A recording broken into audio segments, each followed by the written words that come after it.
From the moment I watched this video, which I like to imagine is mandatory viewing for every citizen of Super-Earth, seeing as diversion of attention is considered treason, I was all in. Welcome to Helldivers II. Buckle the f*** up, it's time to kill some bugs.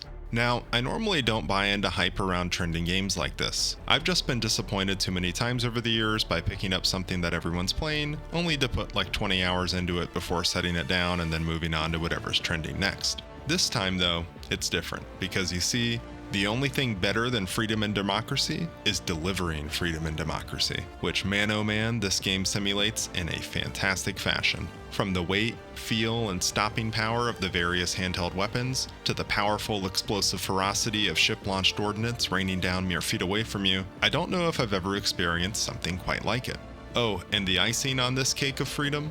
Friendly fire. Because trusting internet strangers to accurately call in high explosive shell salvos from orbit is something you should totally do. Although honestly, with a few exceptions, the friendly fire incidents have been pretty low in the games I've played in. That's not to say that there haven't been any, but far fewer than I expected. The game clearly draws heavy influence from cult classic Starship Troopers, and does so fantastically. Sure, the bugs might not look exactly the same, and I haven't run into any of the big brain bugs yet, but it doesn't matter. I'm doing my part. So, what exactly do you do in Helldivers? Well, the game starts off by running you through a quick tutorial to learn the basics and earn your cape, officially making you a part of the elite Helldiver organization. You name your ship, then proceed to choose areas that are in need of some additional liberty to drop into. Once you land on planet, you proceed to mow through any bugs you encounter, deal with swarms that pop up, and maybe take out a nest or two.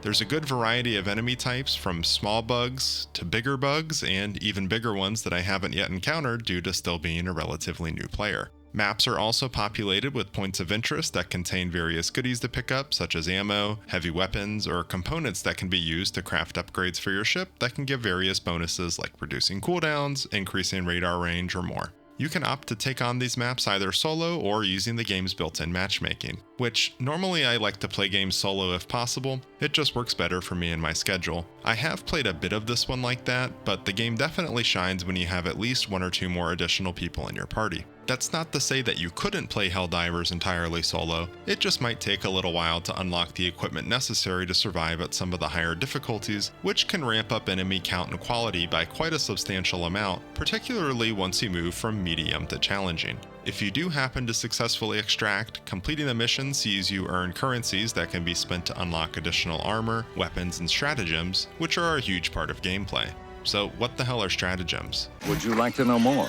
Well, essentially, they're different pieces of equipment or support that can be called in from your orbiting destroyer. They range from your basic precision orbital strikes, to larger artillery volleys, heavy weapon support, resupplies, automated turrets, and so much more. While preparing to drop down to the surface, you choose which stratagems to equip and bring with you, and once you land, you can open up a window to call them in. After you open that window, you're required to input a series of commands. Now, this may seem pretty straightforward, but opening this window requires you to stand still while doing so, and trust me, when there's a horde of bugs coming at you and you're trying to stop, open your stratagems window, and quickly input commands to call in whatever you need, things can get pretty stressful. Now, I've done a lot of talking here about bringing sweet liberty to our swarmy buggy friends, but there's also another group of enemies, the automatons. These things terrify me. It's one thing to have enemies running at you, but to have these things charging at you and shooting at you from range simultaneously, it's just not my cup of tea, at least not yet at my current level with the equipment that I have.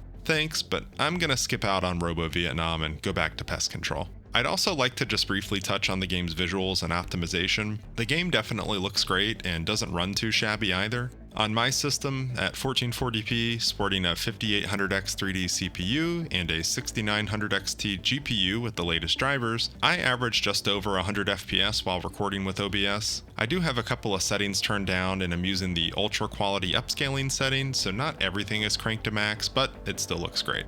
I have seen reports of folks dealing with crashes during gameplay on PC, and there seems to be quite a few reports of that. I've even run into other folks crashing while in game with them. At this point in time, I haven't personally run into any issues with crashes, although I have run into one or two disconnects. If you are running into crashing issues like this though, I would recommend using DDU to do a complete cleanup of your installed display drivers before reinstalling the latest ones. There's a good chance this might just help you get back to the action, crash free, to assist in delivering some of that sweet patriotism to our foes. I feel like this is just the beginning of my journey with Helldivers, and as I'm making this, I'm already itching to get back in game for the good of Super-Earth. Let me know down below if you're interested in any more Helldivers content in the future, and if you've also been enjoying the game. What are your favorite stratagems? Weapons? Got any tips for dealing with those damn automatons? Let me know down below. This is Jarbo Gaming. As always, thanks for watching. We'll see you on the next one.